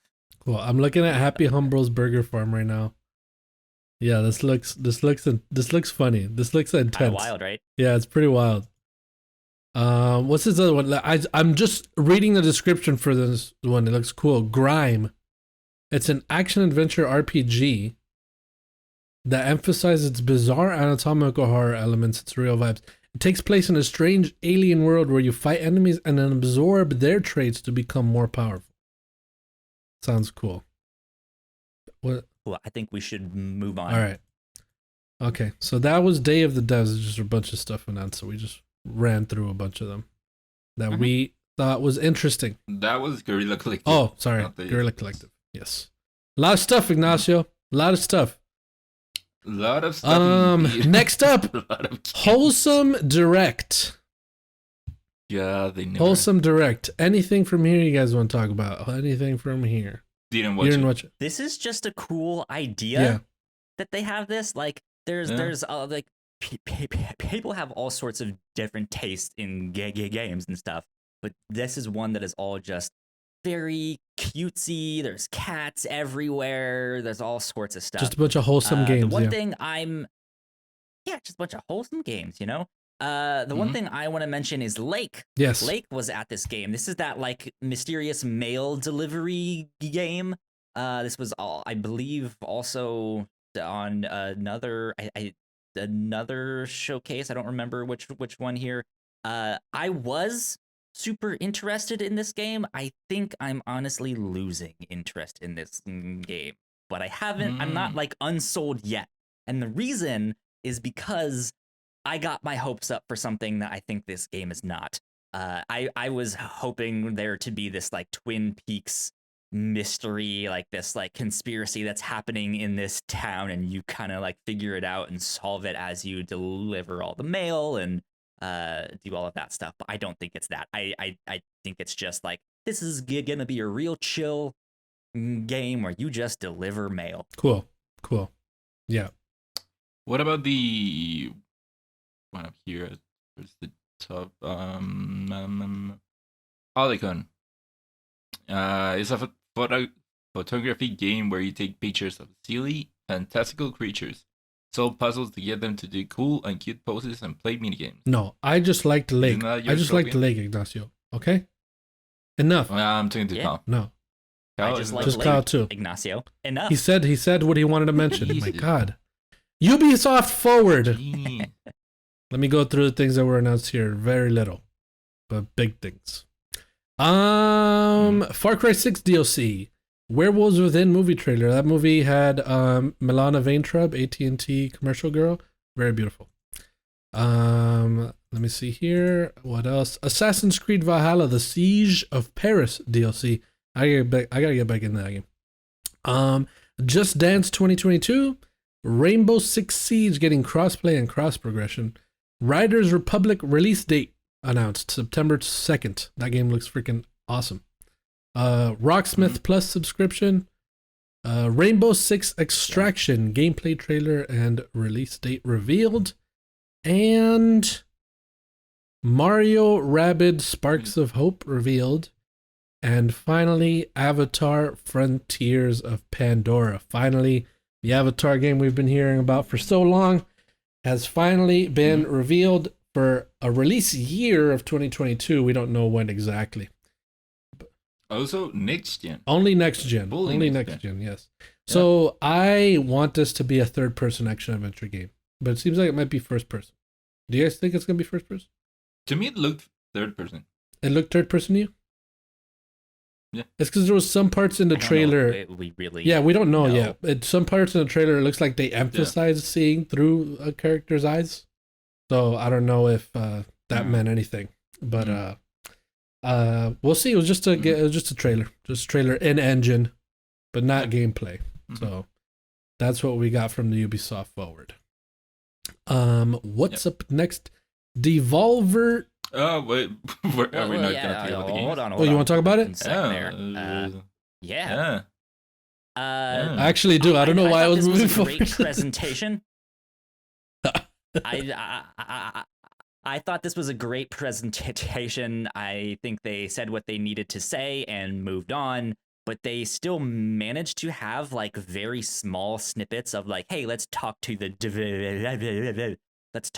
developer and get like a short, bit of info on that thing. I'm not super into Rainbow Six, but that gameplay looked really neat. I liked the style. Yeah, it looked pretty cool. So is that what quarantine is now? Yes, that was Rainbow Six Quarantine. It's now Rainbow Six Extraction. Yeah, and that looked really neat. Rocksmith is a thing. I think there's like a newer generation of people that don't really know that this is a thing. That it's like, hey, you liked Guitar Hero? This has been around for a while, but this will actually teach you to play guitar. And it is surprising how they are still supporting Rocksmith. Rocksmith is a game that I never hear about it, but I'm guessing people still play it because it has that cool thing where it isn't a game per se. It isn't like Guitar Hero. It is more of a tool to learn to play guitar, and you can actually use your own guitar and hook it up to the game. And because I don't think they think of it as a game. I think they think of it as more of like a service that they have. It is yeah, it is more of a tool for them for learning. Cool. What did you guys think of Riders Republic? I love that game. That game looks awesome. Looked pretty cool. I don't know what I thought that game was, but this was not what I thought it was, and I was like, oh, that looks kind of cool. Actually, I thought it was gonna be more of a steep game. So that's what I thought. Yeah, its main thing was that you were at this mountain and you could choose to go down either a skiing, wingsuit, or like stuff like that. Open world snowboarding game, but this looked more like Tony Hawk's mixed with like the what is that snowboarding game that was on PlayStation SSX? 2? Yes, SSX. That one. Yeah, it looked like a mix of those. It looked a little bit more arcadey than I was expecting. Yeah, it looked more of a competition game that I thought it was gonna be. They showed it basically like you being in an arena and you were snowboarding and doing tricks against another team. Whoever racked up the most points alone against everyone. Yeah, and then they showed a wingsuit race going through the mountains. They showed these bike race, but the bikes had these like jets that will shoot you forward. Yeah. What else did they show? To me it a drone seems race? like they probably could have released they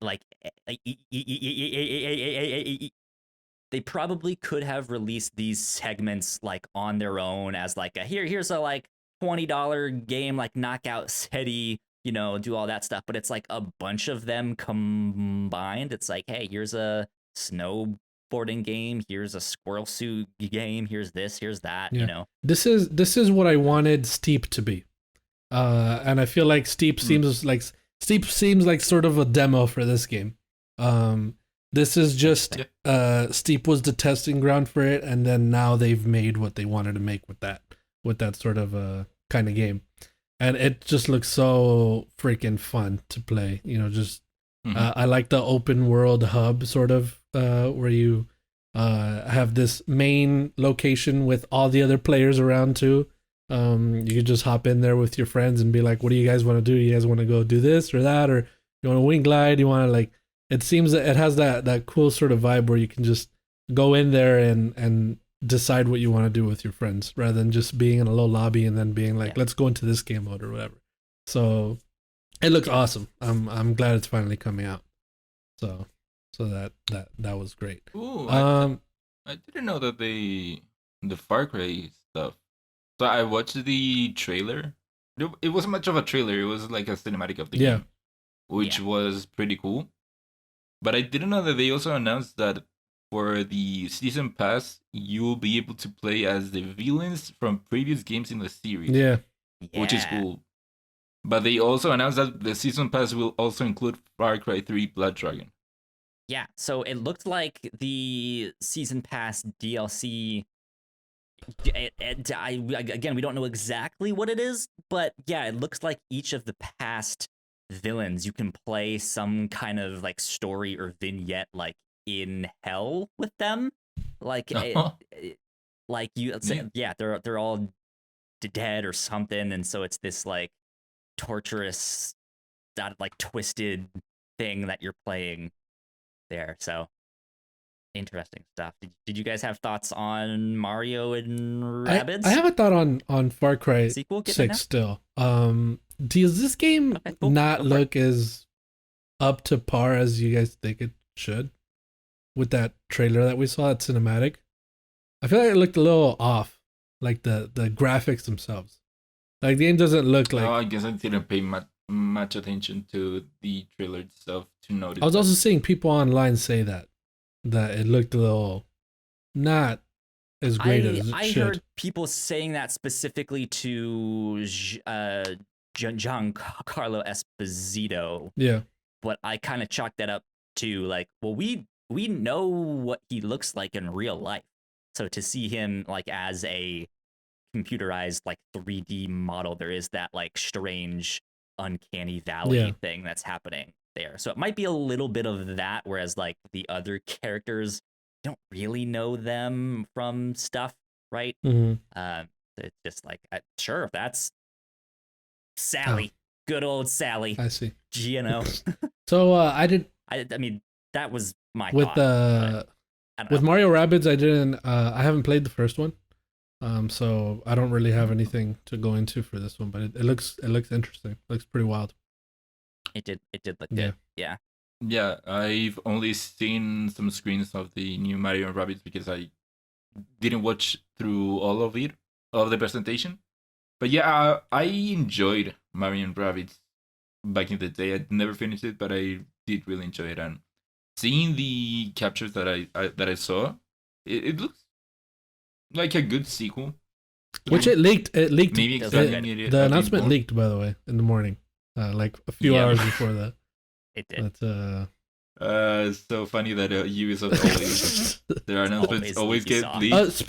But this time it was the intent. Speaking of leaks, actually, as well. Apparently we've been hearing that Back 4 Blood is coming to Game Pass. So and Yakuza Like a Dragon. Yeah. Too.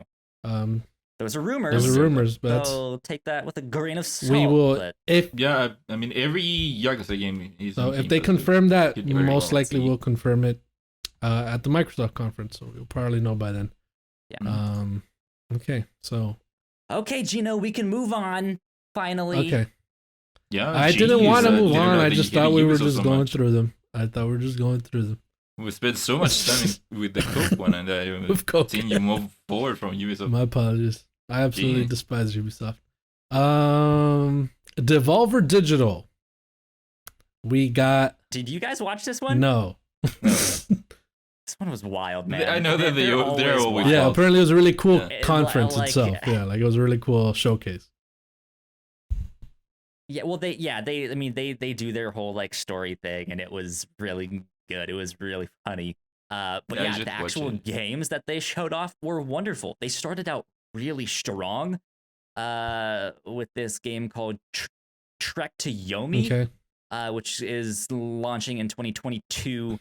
This is a side scrolling. I think it's side scrolling. I don't know exactly, but it's like a samurai game. You know the it is Kurosawa mode in whatchamacallit, the PlayStation 5 exclusive Ghost of Tsushima. It's like that, but that is the look of the entire game. It looks awesome. It looks so good. It looks like Ghost of Tsushima if it were 2D, or not 2D, but side scrolling, and with the Kurosawa mode. This looks awesome, dude. It looks so good. Yeah, cool. this looks really cool. Wow. Yeah, Mhm. I should have watched this. Oh my god, yeah, this looks great. Look at that. Trek to Yomi. After Trek to Yomi, we got Wizard with a Gun, which is an awesome title for a game. It's like a co-op survival game. So, did you guys see this one? Did you like this one, Kyle? Didn't really stick with Didn't me. stick with you? Okay. What's up next? Inscription, a card-playing horror game from the Pony Island creator. That's cool. Get more Devolver with Devolver Tumble Time. What is this? Is this a game or is it? Oh, this is a game. Devolver Tumble Time. Yeah. Okay. It's a physics-based puzzle mobile game. Features characters from the entire Devolver library and will be completely free to play later this year. I see. And they say, well, sort of. Okay. I don't really know. Yeah, it doesn't seem like they showed gameplay. Oh well. Yeah, it looked like one of those games where you have to like match things or like grindstone where you're like making a path and all of that stuff, but I don't know exactly. Okay. We also got Demon Throttle, which is a physical exclusive. You can only get if you buy the box set of Demon. Developers of God of Roboto Doingsoft comes along. You can only get if you buy the physical box set, Demon Throttle. Okay. So you only have to buy it physically. It looks cool. Yeah, so this game, it looks like a old 8 or 16-bit game. It sounds like it too. Not my style, but it's something that I really like about the video game, just the video game industry as a whole. Is like we stick to and go back to old styles like this. So they're timeless. A bit of reminds me a lot of the Zelda Link to the Past bosses, but this time you can shoot them. Cool. We also got Death's Door release date. This game looks pretty cool. Yeah, a lot of people were really excited about that. That's coming out July 20th. July 20th. Very, very soon There we here. go for Series On S, all the Xboxes and PC. And PC. Oh, so on PlayStation. Sounds cool. Oh, and it's an Xbox. Interesting. Okay. We also got Phantom Abyss, which is coming to early access. They had a showcase for just this game, I think, a while ago. No, they showed Phantom Abyss. I don't remember. So that's like it's a massive multiplayer game, which throws players into procedurally generated tempos to retrieve sacred relics. That's cool. I did not know it was massive multiplayer. That's pretty cool. Yeah. So it looks. Again, it looks like a Mirror's Edge kind of game, but it is more obstacle based. I don't know if you can full run or not, but it is more obstacle based, where the floor will fall, or spikes from the floor, or these mazes come swinging by, which you have to avoid, and you have to collect treasure. Cool. Yeah. And then last but not least, we got Shadow Warrior 3 is back. So we're getting Shadow Warrior 3. Was there a release date? It returns later this year. It just says later this year, but no release date, I think. I don't know. And that's all we got for Devolver Digital. Anything? That was looks like a pretty solid. Okay. Yeah. They usually always have good. I might go back and good showcases in general. They make a show of it. They make it a legitimate show. All right. Do we move on to the last one that we can talk about here? Let's move it on. Fine, we can move on. Okay. Gearbox. I did not watch this one at all. Because it started with Randy Pitchford showing us the set of Borderlands, but not showing us anything. So yeah, this one wasn't great either. There wasn't really much that was memorable. It was a lot of Borderland stuff. It was more Tiny Tina's. They had another game, Homeworld 3, which is in production. Instead of showing that all at once, they broke it off into like 3 segments, so they showed it like 3 times. It was strange. And then they tried to have like a similar to what Bethesda used to do, where they would like do like a video where it's like, "Welcome to Gearbox Campus. Here we have blah blah blah blah blah," and it was like we're this all thing. gamers. Yeah. Yeah, it was kind of strange. And then Randy Pitchford being Randy Pitchford without really being Randy Pitchford, if you know what I mean, you know? So that was a thing. We got to see more of Tribes of Midgard. There was a little bit of developer commentary on that. Yeah. Godfall coming to Godfall PS4. coming to Didn't see that one PS4, coming. yeah. That's weird. It's coming back to PS4.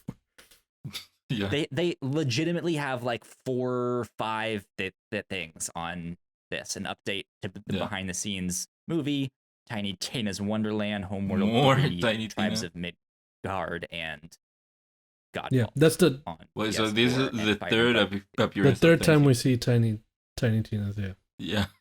Yep. Then they didn't show anything new. That's weird. Like why they did. So That's funny. But yeah, and we're getting also a DLC for Godfall, Fire and Darkness expansion. Yeah. It's a cool game. I There you wish I don't know, man. They should have done more for that game because it was really cool. But that's it. That's all we got for Gearbox. oh well. Not too much. And that is all we go. have seen so far, my friends. Almost. Let me go back. Oh, and yeah, do Netflix. Real quick, the right. Netflix Geeks Week thing. Netflix has been doing their own week of like showcases, which I actually think is a really neat idea. I know Disney kind of has D23 with all of that stuff, but I would kind of like to see more like movie studios and stuff do something like E3, like this Netflix Geek Week. But they had one day in particular that focused on all of their video game stuff. Jeff Keighley got to help co-host it. But we got to see a new clip of the League of Legends. A new clip of the League of Legends anime called Arcane, which is supposedly being made by Riot themselves. That art looked amazing. Yeah, they make really incredible cinematics already, so makes sense that they can make a show. It looked real good.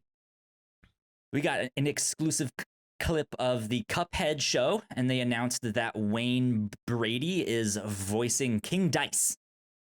So if you want to go see a clip of that, it's out there. Splinter Cell is getting an anime, and we've gotten our first image, and God, I fucking hate it. Another E3, another piece of content with some feature that's not in the game. I'm one of the biggest Splinter Cell fans. Please, just give me a game, anything. What do I have to do? Does it keep happening? This is the biggest example of a company ignoring the audience I have ever seen. Yeah, just being like, that's the thing. Are they ignoring the audience, or are they ignoring the vocal? It's probably vocal minority because it is a stealth game, which is already a niche genre. I don't remember a lot of people. I don't remember a lot of people talking about Blacklist. I loved Blacklist. I mean, it was good. I loved it. I enjoyed it. It was not their best. You have to go back to like Chaos Harry and stuff. That game was amazing. And then they kind of went off the rails and was like, what if it's not a stealth game? More of an action game. And we're like, but that's not that's not Splinter Cell. That's not Splinter Cell. Like what is going on here? I digress. Next up, we got Ubisoft announced some more stuff. They announced that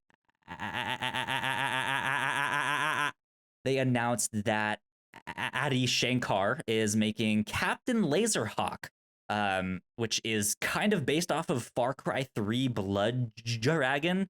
It is this like creative reinterpretation, so to speak, side story thing. I don't really know exactly what it is exactly, But this is the guy that made all those bootleg fan films and stuff. If you've seen the like Power Rangers one or that Venom one or the Punisher one where he's at the laundromat and stuff like that. Those were all really, really neat.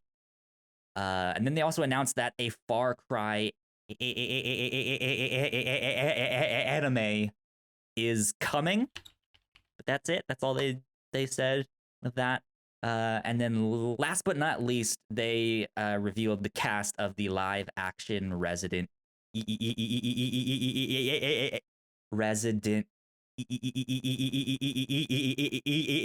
Evil show.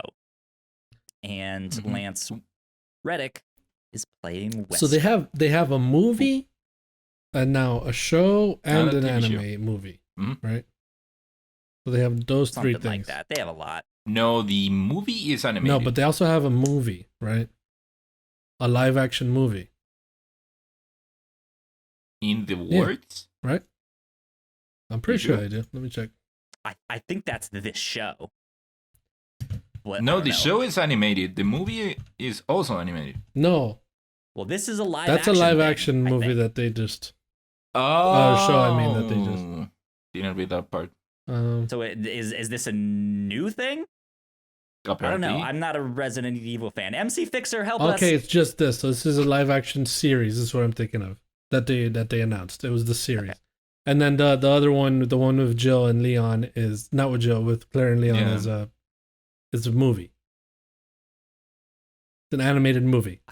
Sure. No, didn't we see recently one that it's them at the White House? Damn it, Ignacio! It's a live action. It's not a live action. It's an animated movie. Wait, so no, we have that one. We have the one that's combining Resident Evil 1 and 2. Oh, okay, here we go. Here we go. Action? On looper.com. Among the current and upcoming Resident Evil projects, there's Resident Evil Welcome to Raccoon City, a live action remake of the classic 2002 film Resident Evil. And then there's Resident Evil Infinite Darkness, a CGI animated series from Netflix that will follow fan favorite characters Leon Kennedy and Claire Redfield. And then now this one, which is a show. If that was it, Netflix is also currently working on a live action Resident Evil TV show. There you go. TV series. Okay, cool. There you go. There you go. That's that. That was the Netflix Geek Week stuff. Also, Cal, when you were talking about Adam Schenker, you went into the bootleg stuff. He's also the guy that made Castlevania for Netflix. Yes. Which I think is more important for this. There you go. Indeed. Mm-hmm. So that's that. On all of that. There you go. I'm going to switch to the new and notable thing, but there's not much. I'm just going to go ahead and play the jingle. The next gen versions of Star Wars Jedi Fallen Order are out now. You can go get them and replay that game and have a lot of fun. There you go.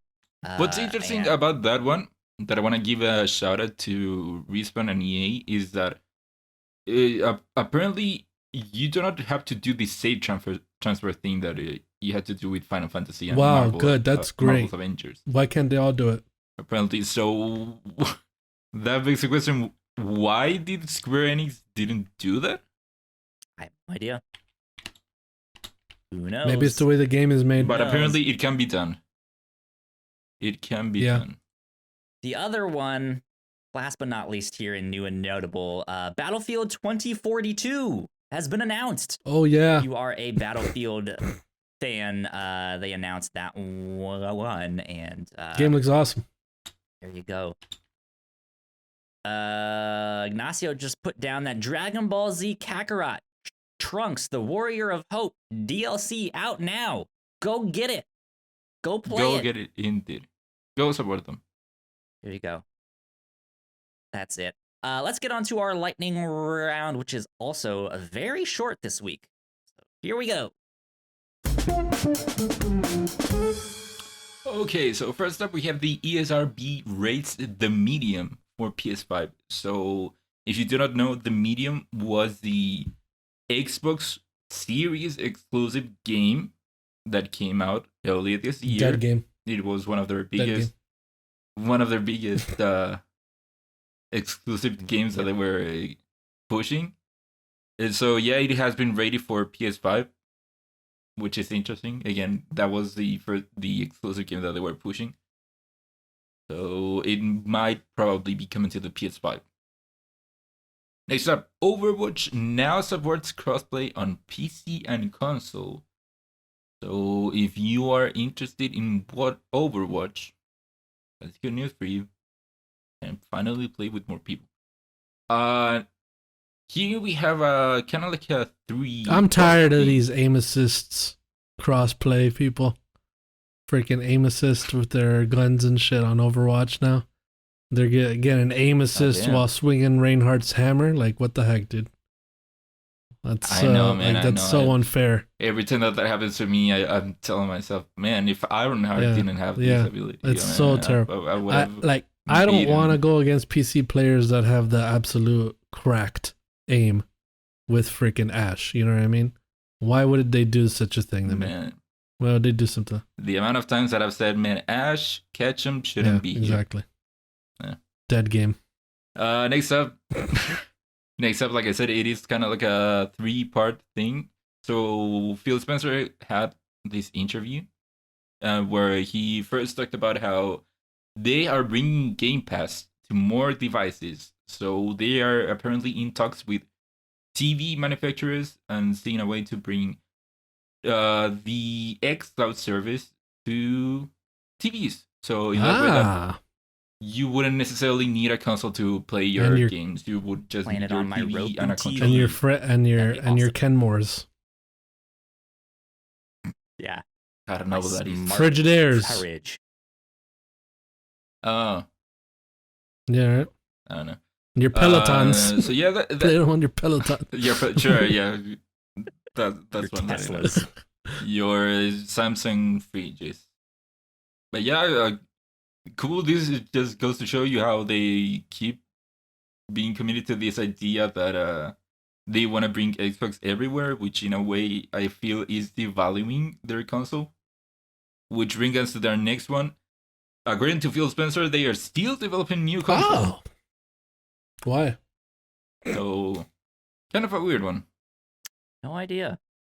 Hope they know what they're doing, but they giving you less and less incentive to play your. The one thing I'll say with that is, maybe if they start development on a newer version of their current stuff, then maybe in like 3, 4, 5 years we can get that like Xbox Series X Pro. Right, here's that one, or a Slim or something, right? Here's one that can actually fit in your entertainment system. Stuff like that. Keep me more of the vibes that they're working on the next step of it. Either, like you said, like a Series X. I have a perfect idea. Version of it, or the next one. They start making TVs with the xCloud in them. Ooh.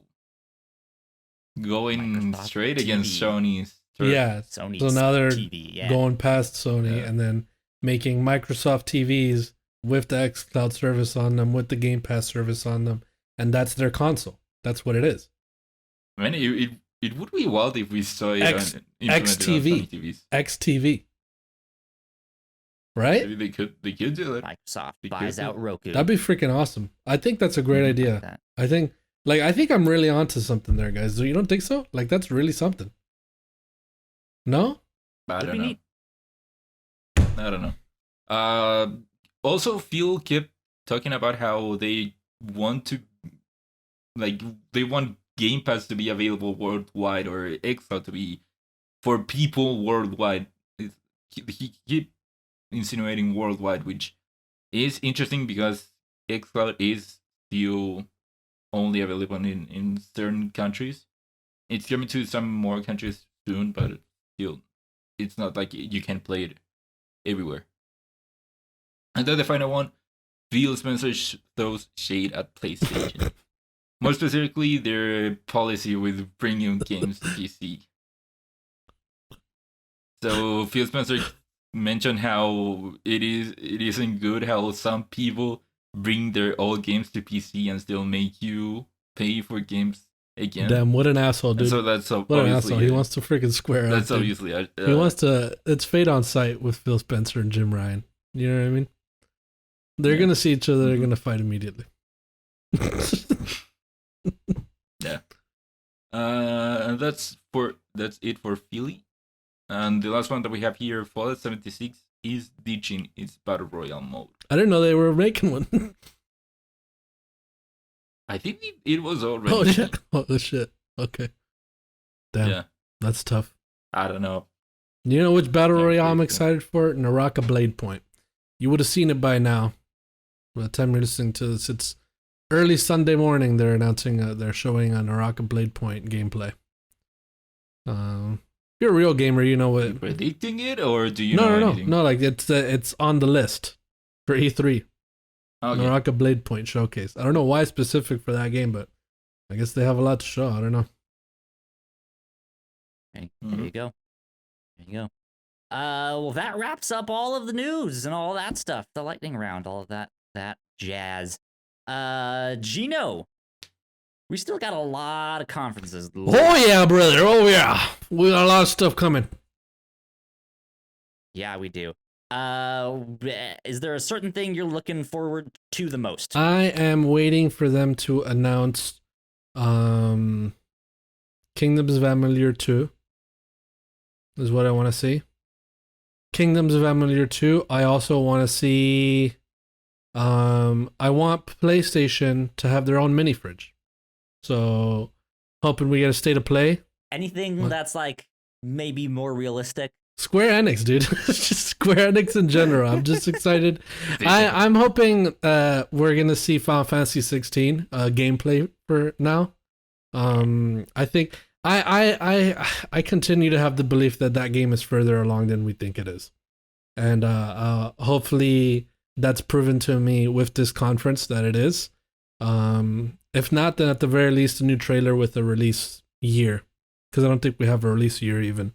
So we get that. I'm excited to see Babylon's Fall, which is another game, which is interesting to me because Babylon's Fall and Forspoken look pretty similar. They look like the same kind of game. So I feel like a lot of people are going to confuse those games, but they both look freaking awesome. Babylon's Fall, I feel it is going to come out soon. I think that one's pretty soon. Sometime I'm going to give that one like a September release. Babylon's Fall.